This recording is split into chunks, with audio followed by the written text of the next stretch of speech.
CBSE board exam में class 10th में 2016 में सर्कल चैप्टर का एक बहुत बढ़िया क्वेश्चन आया था। आज भी बहुत रिलेवेंट है, बहुत इंपॉर्टेंट है। जिसमें तुम्हें दे रखा था एक सर्कल है जिसका रेडियस है 5 सेंटीमीटर और उस सर्कल के सेंटर से 13 सेंटीमीटर दूर हमने एक पॉइंट ले रखा है टी, और टी से हमने दो टेंजेंट्स बनाए हैं टीपी और टीक्यू। ये जो ओटी है ये सर्कल को टच कर रहा है ई पर, और फिर बोला कि इस पॉइंट ई पर एक और टेंजेंट बना दो, make one more tangent at this point ई। ये ए बी हमारा टेंजेंट है और तुम्हें इस ए बी की लेंथ फाइंड करनी थी। अभी देखो यहाँ पर ये वाला एंगल तो 90 डिग्री का है, तुम्हें पता है रेडियस और टेंजेंट दोनों के बीच में 90 डिग्री का एंगल होता है। अब यहाँ पर अगर मैं बात करूं कि ये जो ओपी है ये है 5 सेंटीमीटर का, रेडियस है ओटी क्वेश्चन में दे रखा है 13 सेंटीमीटर का। तो अब अगर इस ट्राइंगल की बात करूं तो इस ट्राइंगल के अंदर ये राइट ट्राइंगल है, हाइपोटेन्यूज है 13, परपेंडिकुलर तुम्हारा मान लिया 5 है। तो ये पीटी बेस अगर कंसीडर करते हैं तो पाइथागोरस थ्योरम से जब तुम पीटी निकालोगे, मतलब OT square equals to OP square plus PT square करोगे, तो इसमें 13 square equal to 5 square plus PT square करने पर सॉल्व करते हो तो पीटी तुम्हारा निकल के आता है 12 सेंटीमीटर। मतलब ये पूरा है 12।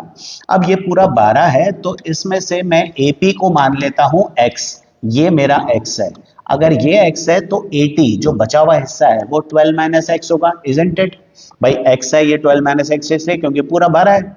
अब AP और AE बराबर हैं, टेंजेंट्स फ्रॉम एक्सटर्नल पॉइंट। तो अगर ये x है तो AE क्या हुआ x। अब ये x हो गया, ये 12 माइनस एक्स हो गया, पूरा OT कितना था 13, जिसमें से ये 5 निकल गया OE, रेडियस है ना, तो बचा हुआ TE हो गया हमारा 8 सेंटीमीटर। अब AET ये भी तो एक राइट ट्राइंगल है क्योंकि ये रेडियस है और ये टेंजेंट है, radius is perpendicular to tangent.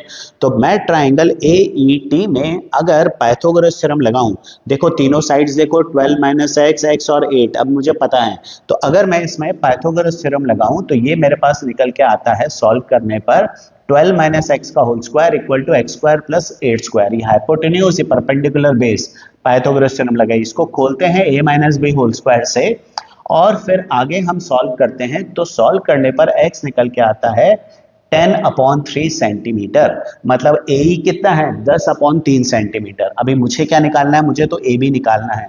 तो AE और BE तो बराबर है। तो AE अगर 10/3 सेंटीमीटर है तो पूरा AB कितना हुआ 20/3 सेंटीमीटर।